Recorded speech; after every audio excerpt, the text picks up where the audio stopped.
Today I want to talk about what I call the 7 mentors, and these are mentors on your small business journey. I will say that some of these people can actually be really helpful to large prime businesses, and I'll mention how at the end. But the 7 mentors, I also call them your board of advisors. They can be your informal board of advisors. If you don't know this, and I'm going to operate as if you don't know anything I'm going to tell you. So some of you will be a little bit above where I'm talking, but I'm sure there's going to be tips in here as I go forward talking about this. So anyways, the 7 mentors, I'm going to walk through each one of them and tell you who they are. And they progress from where your maturity model is. So maturity of a business is just as we grow it. If we're just starting it, we're at the early maturity level. And then as you get more and more experience, as you get CMMI level or ISO ratings, certifications, things like that, TS clearance, as you have those, you're getting more and more mature as an organization. You're building a back office. So these mentors I'm going to talk about are ones that are designed to help you as you further in your journey. So the first one, and by the way, no matter where you're at in your journey, and I got to tell you, even if you're a large small business, you can do all of these. And for a large prime, you can do 6 out of the 7 that I'm going to say. The one that larges won't touch on is the first one I'm going to talk about, are the SBDCs, or the Small Business Development Centers. And these people are the ones that answer the question, really, should I start a business? If you don't know this about the SBA, they don't just serve government contractors, right? We're all theoretically on here today as government contractors, but there's only like 300,000 of us. There's 30 million firms or small businesses or businesses in this country, but only 300,000 of them or so are registered in SAM selling to the federal government, right? So the SBA's mission is small business across the country. They deal with restaurants and people who are standing up hair salons, local plumbers in one city, one area working on things. So they help small businesses across the board. And one part of their mission is to help guide the government contracting side of the business. So small business development centers really help you on that. Should I start a business? And the reason I like them, and I recommend you even go back to them with your capability statement if you already have it, and you talk to them, they'll help you focus. One of the things they try to help people when they're getting into business is answer the question, well, what should I be selling? People like me know it already, right? When I came out of the Army, I was doing network engineering type stuff. And so it was a natural fit for me to start a company around network engineering, IT services, because that's exactly what I did in the Army. And then as I moved into my second main government contracting business, it was SharePoint, because we were living and breathing SharePoint. And Microsoft had just rolled out SharePoint across the board. 90% of federal agencies had SharePoint. So for us, it was a no-brainer. Well, the SBDC counselors are really good at guiding you through that understanding of your own skills, what you're going to sell. If you're going to open a restaurant, right, they might tell you, hey, don't sell everything. What are you really good at? Are you really good at baked goods? Are you good at restaurant style? Whatever it is. I'm not a restaurant guy. But they'll help you kind of answer that question, what should I sell? And does it make sense for me to be starting a business at the moment? And they're great. And as a mature business, going back and occasionally getting them to put eyes on would be really helpful. These SBDC centers are everywhere across the country. I don't have the stats here, but if you go to YouTube, I've done a video on each one of the mentors I'm going to talk about today. And in there, you'll be able to find much more detail, a single video on each one. And so in the SBDC, for example, I say how many are there. But I would encourage you with each one of these guys, and I'll start with SBDC, is go in, set up a meeting with a counselor. You can take 30 minutes. You can make it virtual. It doesn't take you a lot of time.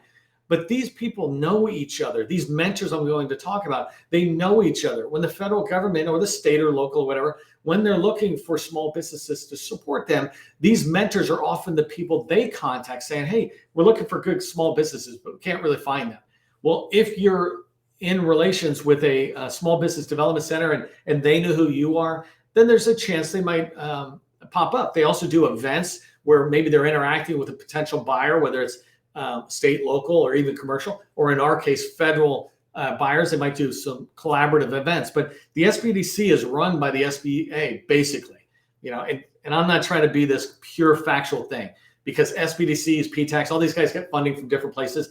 But basically, the SBDC is funded by and driven. The program is driven by the Small Business Administration. So they want to serve obviously all the small businesses out there, but they have an understanding of government contracting. So the SBDCs could do some of the stuff that these next mentors are going to do, but they're not experts at it. It's not what their mission is. And so what I like to say is they don't really understand government contracting, but they understand business. Should I be in a business, and how can I get myself positioned to get a good foundation or start to my company? The next mentor, and I'm going to insert my own organization in here because this is where I see us fitting. And this is not on my list of the 7, by the way. So this is a +1, is the GovCon Chamber of Commerce.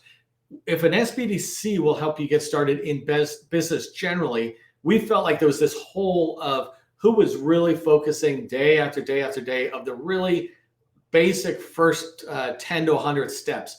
And so that's where the GovCon Chamber steps in. We tell you how to really maximize the early tools, how to really go after your first $100,000, for example. And so we fit in between the SBDCs and the PTACs, which I'll talk about in a minute. I don't want to talk too long about the GovCon Chamber, but go to our website, govconchamber.com, and you'll learn all sorts of stuff. Everything on there's free. We stood this up on purpose to be reaching out as many people across the country as we could at no cost, to be at that same level as SBDCs, PTACs, et cetera. So the second mentor, the first one's SBDC. The second mentor is the Women Business Center. First thing I want to say to all the men out there, or male-owned businesses, or however you say that, is that the Women Business Center is obviously focused on women businesses, but they will take any business. They'll work with any business, answer questions, et cetera. So don't think you can't go in there. Their mission, though, is to help women-owned businesses move forward. And these folks are a little bit more farther along. And they have a third mentor. I want to kind of talk about these two at the same time. The third mentor that you can get is the Veterans Business Center, or Veteran Business Outreach Center, I think they call it. And the Veteran Business Outreach Center and the Women Business Centers, they're about starting business. They give you aids to starting business. They, if you want to go in for training, they'll talk about that. Introductions, they'll talk to you about financing or some of the stuff. They have the tools to help you get going with your business. But each of these organizations, obviously on their name, are designed to serve a particular community primarily. And so the veteran business, there's a way we vets think. I'm a veteran, right? So there's a way we think. Sometimes we like to talk with vets and get guidance from vets. No offense to non-vets, right? It's just the way we are sometimes.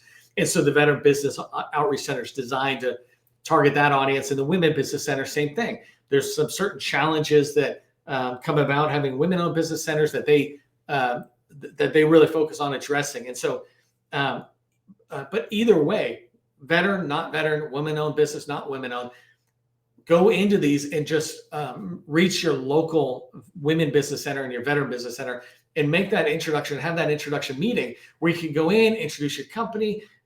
Maybe they counsel you, maybe they won't a lot, but one thing you can do for sure is introduce yourself and say, hey, if there are women-owned businesses or veteran-owned businesses that we, like, it might make sense for us to team up with, we'd love to be able to make an introduction or to get an introduction from you to them.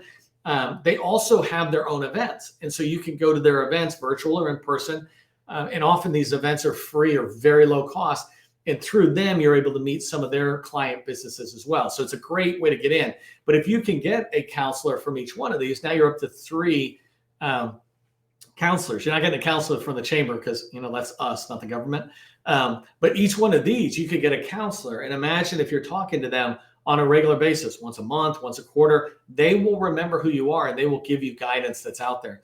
The next one that I want to talk about, and this is where we really start moving into government contracting, right? And I want you to get rid of any of the experience you've had and the myths you had or the misunderstandings you might have about different organizations as they go through. So the next one is PTACs. And these guys are called the Procurement Technical Assistance Center. And their job really is to aid winning contracts. I describe them, when I'm describing them, I just point right to the first word in their name, right? Procurement. They're a Procurement Technical Assistance Center, so they can help you when you have questions about business. They can help you with questions about DSBS and SAM and things like that. But that's not their job. right? That's not their mission. That's not what they're there for. And it's also not their expertise. And so if you're coming in and talking to them about that, I would encourage you to go to the Women Business Center, the Veteran Business Center, the Chamber, or the SBDC. Talk to those of us earlier in the roadmap or the journey that you'll take to get those basics. What should my capability statement look like? Procurement, PTAC counselors can tell you that, but that's not where you want to use them. You want to use them, and I'm speaking a little bit on behalf of them, so I'll bring more counselors into these live meetings and get them to tell you directly what they do. But basically, they help you understand the government purchasing area. And I'm only going to talk about federal for a second. They also help state and local, but I want to focus on federal. They help you understand the procurements that are out there, how to maybe do market research, how to understand about opportunities that are out there. But they also know people. They know the buyers. Buyers come to the PTACs. They interact constantly on different events, or just making sure that when the government is doing some market research, that they're using the PTACs as a local resource to perhaps provide them guidance on how to reach small businesses, et cetera. They also help with proposal writing. And I don't mean they're going to write it for you, but they'll help you look at opportunities and decide whether they're a fit for you based on, remember, that core competency. When you really know what you sell, it's easy for them to provide guidance. They'll provide maybe some suggestions on how to look at an opportunity that's coming out and prepare yourself to write a response to it. And then they might even give you a review of a proposal response. Two things about that, right? It's not a given that they'll do that, but they can do that. And the other thing, more importantly, is you need to give them a much longer run rate. And this means having an established relationship with your PTAC counselor. At this point, if you're in the federal contracting space, you should have a relationship with a PTAC counselor, right? They're not hurting for clients and getting them in, but you should be rushing to get in there, because they will help you grow your company by giving you the advice you need. I remember Anna Ehrman a long time ago. She's at the State Department now supporting their small business needs, but she was in the Virginia PTAC area. And one piece of advice she gave, I'll never forget, is when PTACs or small business professionals, whoever, give you advice, follow it. And when you have a regular relationship with a PTAC counselor, if you meet with them and they give you advice, do it. And when you do it, they will begin to see you in a higher and higher light, and they will want to see you succeed at some point, not immediately. At some point, they will almost be proactively trying to help you. And that's how any of us are. Any of us who want to help you. If you do what we say, that follow our advice, then you're going to see us wanting to go champion your company. And so that's a really important thing. So PTACs, all you have to do is try to schedule an appointment. I'm going to bring a couple of PTAC folks in to do live joint meetings. I've done a ton of interviews in the past with PTAC, so you can go watch them. But I want to do some 2022 fresh stuff. But one of the things to keep in mind about PTACs is that they generally work best when your company is already making money, right? And you're already moving forward. PTACs are not best at helping you get subcontracted with smalls. They're best at helping you get contracts with agencies, frankly. That's the procurement side. So that's why they want you to be more experienced, more mature as a business, so that when they are helping you, they'll help you succeed. The Women Business Center, Veteran Business Center, a lot of other people we'll talk about, they can help you get in with small businesses, or frankly, you could just pick up the phone and call small businesses yourself and get experience. If you didn't watch my video a few days ago about the 3 ways to make money, go watch that, because if you're not making money already in the federal space, first place to start is small businesses. Subcontract under a small business for 3 years is what I say. One last thing that's an interesting thing about PTACs, and I'd be curious on the PTACs out there, if you can give me some guidance on it, is that PTACs also help larges. So if you're a large business, reach out to a PTAC.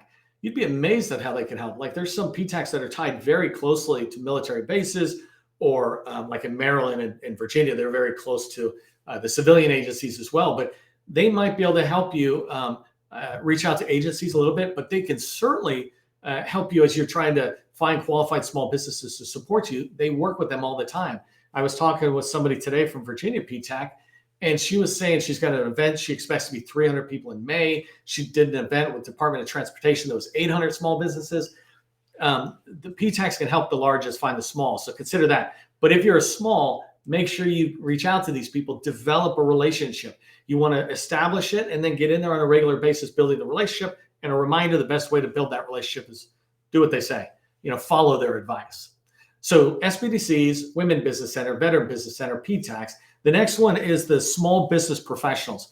So now I'm getting into people who are much more tied to specific opportunities. So the next three are all SBA related folks, but they're unique roles. And so I define them differently as mentors. Small business professionals are in every agency, and many of them go down to the lowest commands. And so like in the VA, they have 150 or so hospitals. Every 6 hospitals, it makes a network, and they tend to have a small business professional representing those 6 or 8 hospitals. In the Navy, they have like 8 buying commands, 10, 8, I can't remember now, I keep forgetting, but they have 8 or 10 buying commands, major commands, and they've got dedicated small business professionals in each one of them. DLA has got like 50 or 60 small business professionals. So across the board, you'll find a ton of them. If you go to the govconchamber.com site, that directory that you can download for free has over 1,000 names of small business professionals, and they fill several different roles. First off, from an advisor role, they're fantastic for giving you feedback about your capability statement. Hey, can you take a look at my capability statement and tell me, is it written in a way that you and your peers within your agency would recognize, or do I need to make changes to it? So an example might be is that if you're speaking to the Navy, maybe you don't have airplanes on your thing, right? Or if you're speaking to the Air Force, don't have boats on there, or ships, or whatever they're called, right? But this idea of getting feedback from the small business professional, they deal with small businesses every single day, hundreds and hundreds of us, right? And they work with the buyers, the actual buyers with the need within their agency. They are part of that process that goes forward. And so being able to work with the small business professional allows you to get feedback on, is your marketing material communicating your company's core competencies, skills, et cetera, in a way that will be received by the agency. They are also a fantastic resource for getting introductions within an agency. If you're trying to sit there and get to the director of IT or facilities, et cetera, well, you can meet with the small business professional, talk with them about what you do, help them understand what you do. And by having a specific ask, I'm trying to meet, Paul, he's in charge of cloud. It's like, okay, they can either make the introduction or they can tell you what's needed before the introduction's made, but they can be that liaison. That's part of their role, is to help government buyers be able to get access to more industry folks. And so small business professionals make that happen. And also to help industry get access to the program office folks so that we can learn more about their goals, challenges, et cetera. These people, same thing. You should be setting up a monthly or every few month kind of interaction. When I work with customers and I talk about small business professionals, I tell them you should be talking to these people or touching them, every single month, once a month at least, so you're visible. Now, it doesn't mean that you have to call them every time, but one time you might call them and get on for a specific reason, whatever it is, and that's not the purpose of this live session. But the other is you could be following them on LinkedIn. They have events. You can follow that. Hey, thanks. That was a great event. Whatever it is, you can engage them. That's what it's called in a marketing standpoint. And when you want to keep these relationships going, you're engaging them.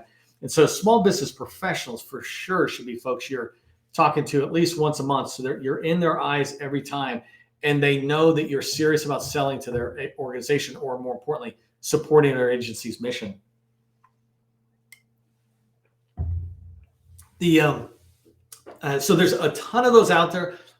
If you're not focused on sales, let me just give you this tip, is make sure you tighten up your focus to one agency like Navy or Air Force or CDC or something, and drive in there first. Really get to know them before you start expanding.